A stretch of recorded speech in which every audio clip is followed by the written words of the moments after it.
আল্লাহ রাব্বুল আলামিন বলেন খলাকাল ইনসান, আমি মানুষকে সৃষ্টি করেছি। আবার তিনি অন্য জায়গায় বলছেন ওয়া মা খলাকাতুল জিন্না ওয়াল ইনসা ইল্লা লিয়াবুদুন, আমি মানুষকে এবং জিন জাতিকে সৃষ্টি করেছি শুধুমাত্র একমাত্র আমার ইবাদত করার জন্য। আল্লাহ তাআলা বলেন খলাকাল ইনসান, আমি মানুষকে সৃষ্টি করেছি। কোথা থেকে আল্লাহ রাব্বুল আলামিন মানুষকে সৃষ্টি করলেন? আল্লাহ তাআলা সামান্য এক ফোঁটা নাপাক বিন্দু পানি থেকে আল্লাহ রাব্বুল আলামিন মানুষকে সৃষ্টি করলেন।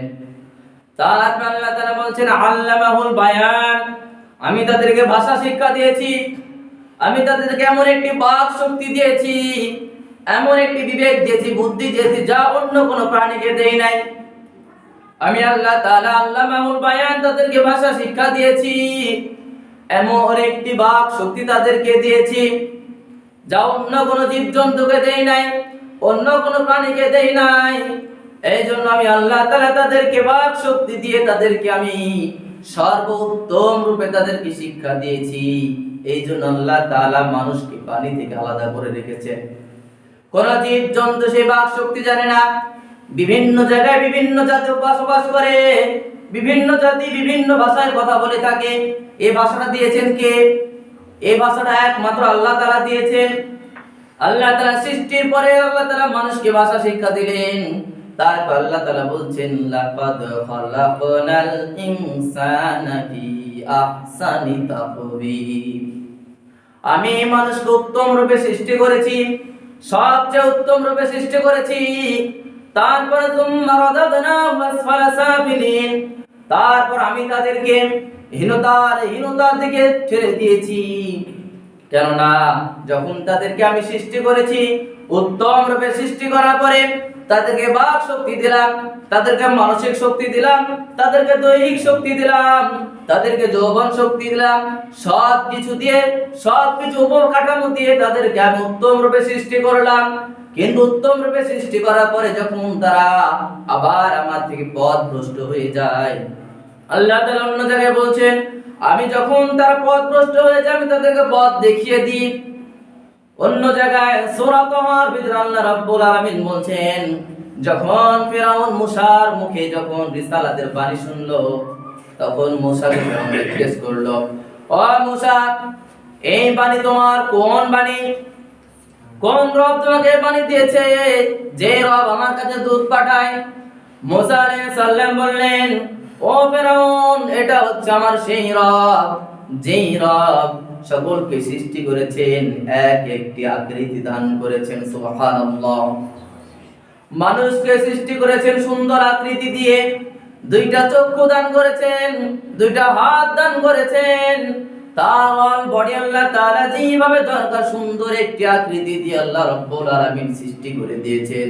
তিনি হচ্ছেন আমার সেই রব যে আল্লাহ তাআলা তো সুন্দরভাবে মানুষকে সৃষ্টি করেছেন। আজকে দুনিয়ার জমিনে দেখুন সামান্য সিলেবাসের ভিতরে ঢুকিয়ে দিয়েছে মানুষ নাকি বানর থেকে সৃষ্টি করেছে। নাউজুবিল্লাহ। আজকে মানুষ কতটা নিকৃষ্ট হয়েছে, কতটা নিচে নেমে চলে গেছে। আল্লাহ তাআলা বলছেন খলাকাল ইনসান, আমি মানুষ সৃষ্টি করেছি। আবার বলছেন লাকাদ খলাকনাল ইনসানা ফি আহসানি তাকওয়িম, আমি মানুষকে উত্তম রূপে সৃষ্টি করেছি। আর আজকে আমাদের সিলেবাসের ভিতরে ঢুকিয়ে দেওয়া হয়েছে মানুষ নাকি বানর থেকে সৃষ্টি হয়েছে। আজকে শিক্ষা জাত কত নিচে নেমে গেছে। যে শিক্ষাকে বলা হয় যাতে মেরুদণ্ড, সেই শিক্ষাকে আজকে ধ্বংস করে দিচ্ছে। যদি মানুষ যদি বানর থেকে তৈরি হতো, আজকেও পৃথিবীতে হাজার হাজার বানর কাছে কাছে লাফালাফি করে কই একদিন তো দেখলাম না সেই বানরটা মানুষ হয়েছে।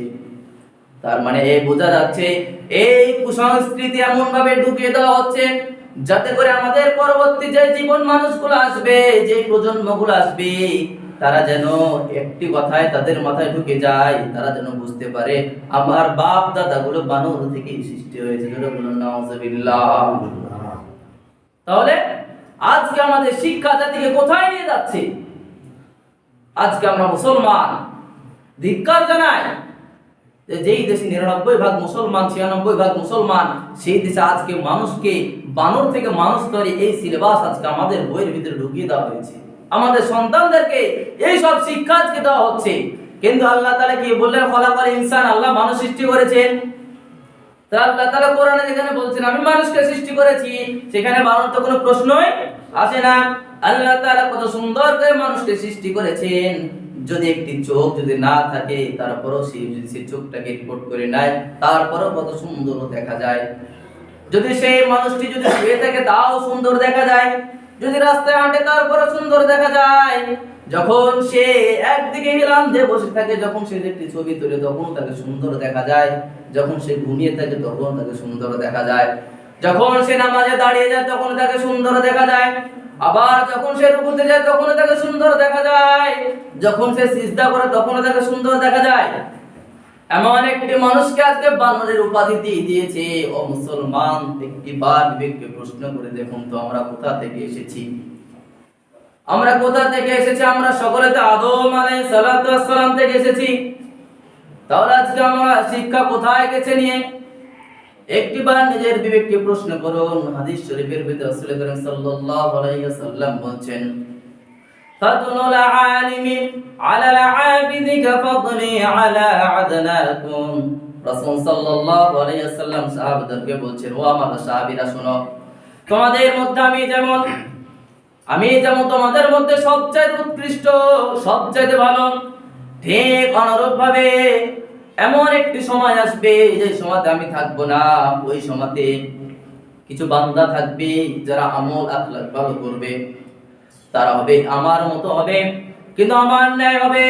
আবার ফাদলুল আলিমি আলাল আবিদি, একজন খাঁটি আলেম যখন হয়ে যাবে তার আমল আখলাক এত সুন্দর হবে, সাধারণ মানুষের ভিতরে সবচেয়ে ওই ব্যক্তি উত্তম হয়ে যাবে। তার আল্লাহ তাআলা মানুষকে উত্তম ভাবে বললেন, উত্তম ভাবে সৃষ্টি করলেন, আবার উত্তম ভাষা দিয়ে সৃষ্টি করলেন। কিন্তু আজকে আমাদেরকে বানর উপাধি দিয়ে আজকে আমাদেরকে বলছে বানর থেকে নাকি মানুষ তৈরি হয়েছে। শিক্ষার ভিতরে কত সুন্দর সুন্দর আগে কথা বলতো, কিন্তু আজকে কোথায় সেগুলো হারিয়ে গেছে। আজকে কেন জানি ইহুদি খ্রিস্টানদের কুসংস্কারের কারণে আজকে যেন আমাদেরকে তাদের দিকে আস্তে আস্তে ফিরে নিয়ে যাচ্ছে।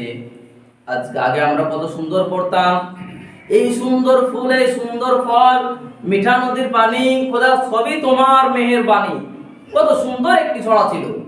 কিন্তু এখন কি আটটি মাটি ডিম, তারা মাঠে পাড়ে ডিম। এই শিক্ষা জাতিকে কতটুকু উপরে নিয়ে যাবে। তারপর আগে কত সুন্দর ছড়া ছিল, ওইখানেতে তোমার দাদির কবর ডালিম গাছের নিচে 30 বছর রেখেছি দুই নয়নের জলে ভিজে। কত সুন্দর কবিতাগুলো ছিল, কিন্তু এখন কি আমরা সেগুলো সব কিছু হারিয়ে ফেলেছি। আজকে আমাদের মুসলমানকে এমন ভাবে নিচে নিয়ে যাওয়া হচ্ছে, আস্তে আস্তে আমাদেরকে ইহুদি খ্রিস্টানদের চক্রান্তের মাধ্যমে ফিরে দেওয়া হচ্ছে। আল্লাহ তাআলা বললেন, সুম্মা রাদাদনা ওয়াসফালা সাফিলিন, তারপর আমি তাদেরকে হীনতার দিকে আমি তাদেরকে দিয়ে দিয়েছি। তাফসীরকারক দুইটি ব্যাখ্যা করেছেন। এক নম্বরে ব্যাখ্যা করেছেন, যখন মানুষকে সৃষ্টি করা হয় তখন তাকে বাক শক্তি, দৈহিক শক্তি, যৌবন শক্তি সব কিছু দিয়ে দেওয়া হয়। তারপরে যখন সেই মানুষটা যখন বৃদ্ধ অবস্থায় চলে যায়, তখন সে কোনো কিছু চিন্তা করতে পারে না, তখন সে কোনো কাজ করতে পারে না, সে ছোট্ট শিশুর মতো হয়ে যায়। তারপরে নাম্বার 2, যখন তার দৈহিক শক্তিকে, যখন তার মানবিক শক্তিকে, যখন তার চিন্তা চেতনা সব কিছুকে যখন সে দুষ্কৃতির দিকে যখন নিয়ে যায়, আল্লাহ রাব্বুল আলামিন বলছেন, যখন তার সব কিছু দুষ্কৃতির দিকে নিয়ে চলে যায়, তখন তাকে জাহান্নামের নিম্নতর স্তরের দিকে তাকে ঠেলে দেওয়া হয়।